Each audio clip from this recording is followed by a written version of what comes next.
G'day, how's it going? Namaste. It's a quick chat on yoga and an introduction to yoga. I'm assuming that many of you are not new to yoga, so it's just a video of a rekindling of yoga, what it is that was the original intention, and why it is that yoga is ever present, why it is that one could continually come back to that practice because of this refreshing, renewing quality of the practice of the exercises. So yeah, no doubt that you're not the first time watching a video about yoga, but like it is said, the Dharma is good in the beginning, the Dharma is good in the middle, the Dharma is good in the end. And that is because there is some kind of, shall we say, truthfulness, there's some kind of prana, some kind of chi that is filled. The words that come from truth are filled with prana and chi.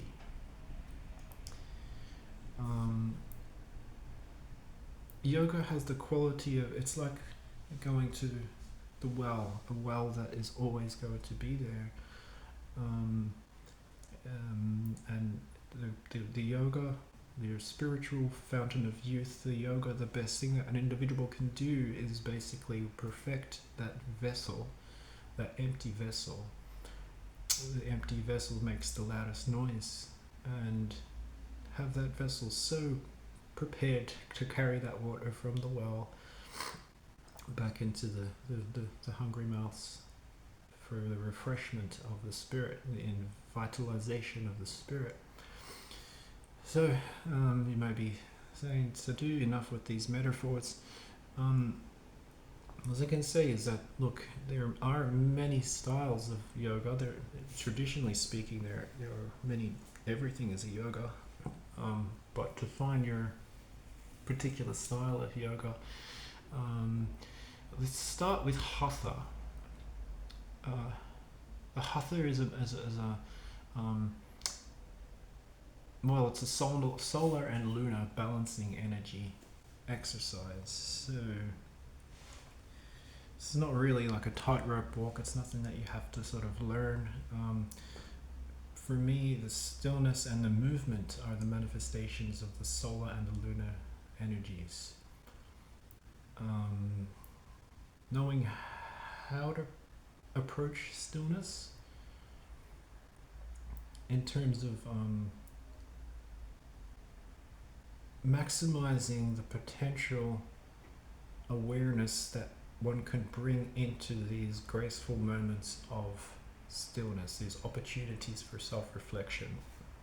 We don't really know how to rest. In the West, we're not sure. Rest in peace, like we're only going to be able to rest once we're dead.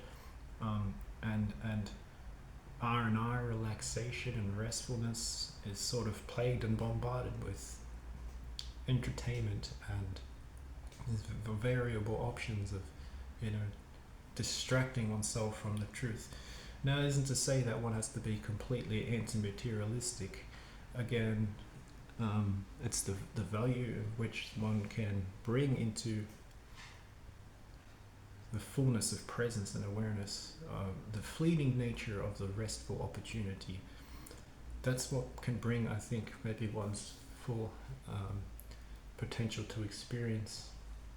Because what happens in stillness and peacefulness, there's a sort of composure and a steadiness, an eternal steadiness, an eternal readiness. One is poised at the ultimate judo move, like right on the cusp of the changing events. You can't stay here for too long. That's why the outgoing masculine quality of the sun, the hatha, is that observation of the movement tendency, and if one has the opportunity in the stillness to really observe that which is striving to move outward, You could say that getting lost in the world and going and chasing after your horses and so forth, climbing the 9 hills, taking care of the daily chores and stuff, may just be like the habitual momentum that is wanting us to go outside and do. And so these could be moments that awareness is taken away. Now, it gets to a point, I think, where one says, okay, awareness of what? Certainly for me, when I was practicing in the early days, it was a very Buddhist kind of shunyata, it's a meditation on emptiness, but it's not very easy for the common people of today to understand just meditation on emptiness and awareness. So something that is rhythmical is pretty good. Doesn't necessarily mean one has to tune into music, but the rhythm of breathing, which is a steady breathing of the navel, the Hara chakra.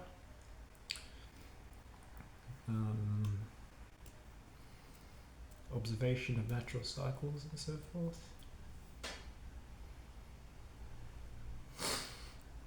So it can be concluded that it is very difficult to break a habit, very, very difficult to, easy to observe and notice, but difficult to break a habit, because habit has a place.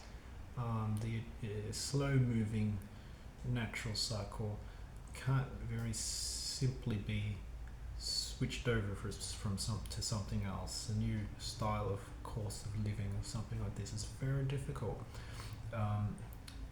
Again, naturally, the body will rebel against things that don't feel right. And so this is my message to you. It's a matter of discernment. How do I break the spell of laziness? The yogi may ask, and the yogi is given a response that passion, excitement, dedication, motivation, something that will make you click and groove and bring fire to your earth energy. That is the Rajaguna, which overcomes the steadiness of the dedicated Tamaguna. And so one has to ask themselves, how is it possible? And if so, why would I want to change or try to bring a kind of envision on? At the same time, we're allowing for grace to move. How is it to start a new course of action? How is it how is it possible? Hesitation, these things are completely normal. So one has to take it a small step, but again, it's so individualistic, this journey of self-transformation onto a new way of living that might be a bit allowing for awareness, allowing for slowness and observation. It might be a bit difficult at the start, and that's completely fine. It's a very slow momentum.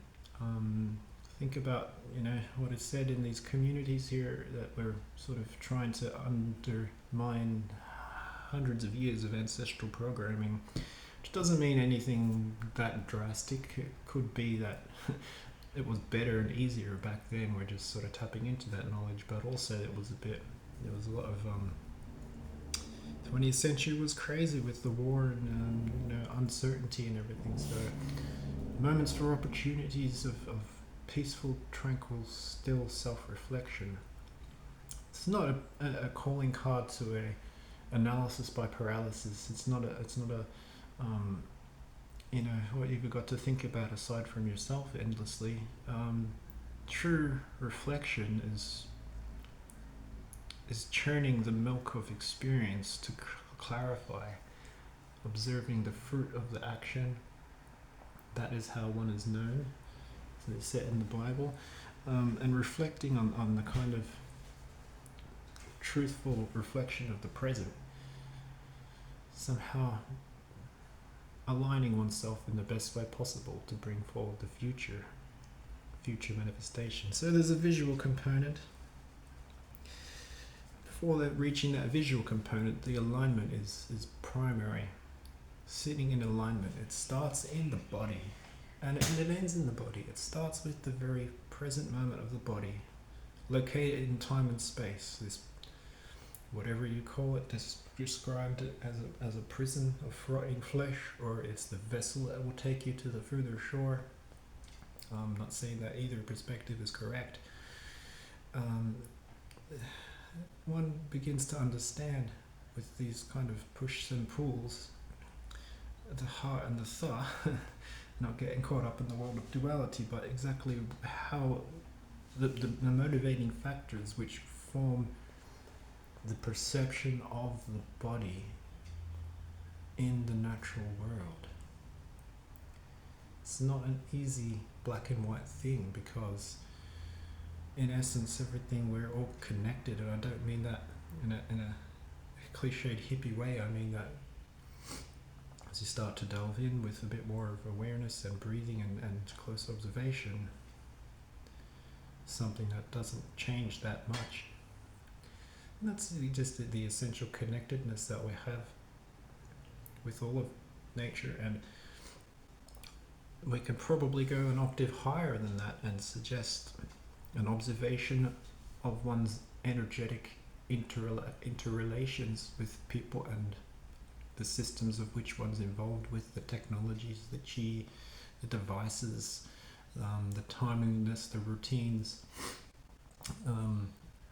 It's not just, it's just where is it that I'm connected, and what is the obstacle in this connection, and how to find peace in the situation just as it is, without pushing or pulling or trying to twist and transforming or lying to oneself, aspiring to create a goodness within oneself, to reveal the goodness within oneself, that's the bare naked fundamental reality. It's like the revelation of the Jiva Mukti, that's a fundamental ontological undeniable truth. It's love, really. It's love. It's loving awareness for oneself, one's misdeeds, one's unjustified future perceptions.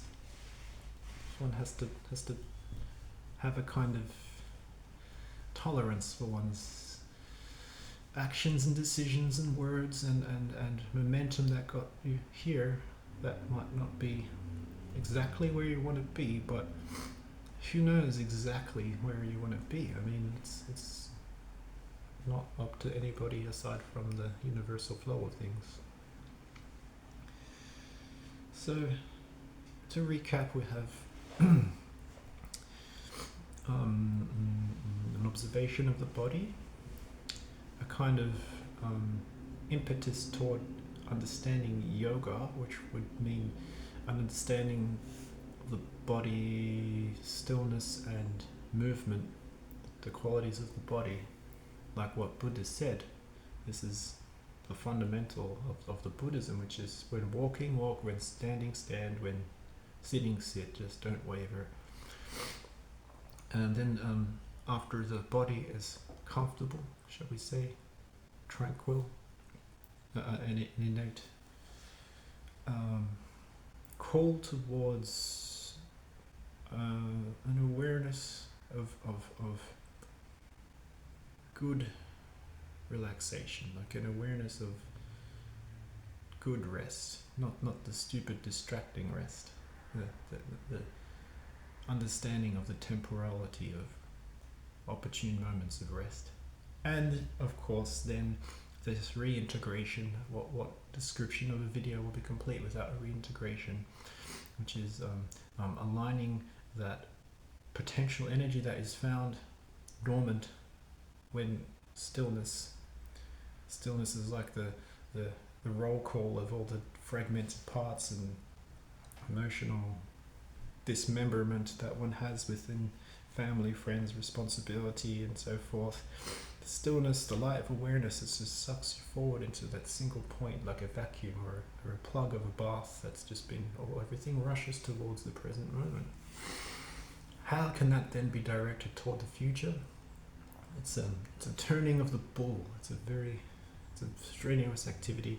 It requires once that energy has been harnessed, you're completely up to yourself, completely up to you what you want to do with it, reclaiming that birthright of the energy, and knowing that if I'm aligned with honesty to my potential of perceiving truth, then that energy can go back to where it came from,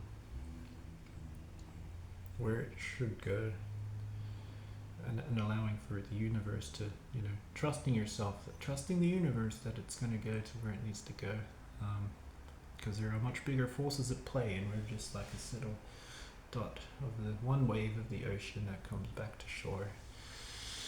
So that's the union of yoga. That's what yoga is trying to attain. Yoga as a incorporated, like, this incarnation on this planet is for the yoga. There's nothing else to do. I'm going to be as broad as I can with my description of yoga, because there's nothing else here but love and the aspiration towards, and the fragments of love. Spontaneity, playfulness, love. So it's not an emptiness that tries to destroy things. Discernment is important. And a visualization of the future is a prayer.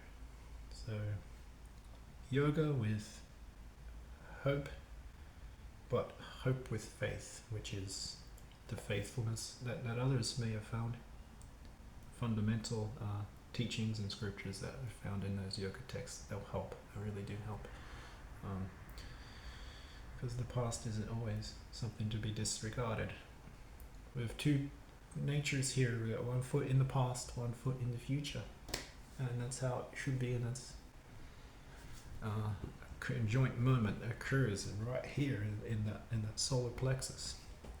The dualities of the base chakra are unified at the solar plexus and released at the heart chakra.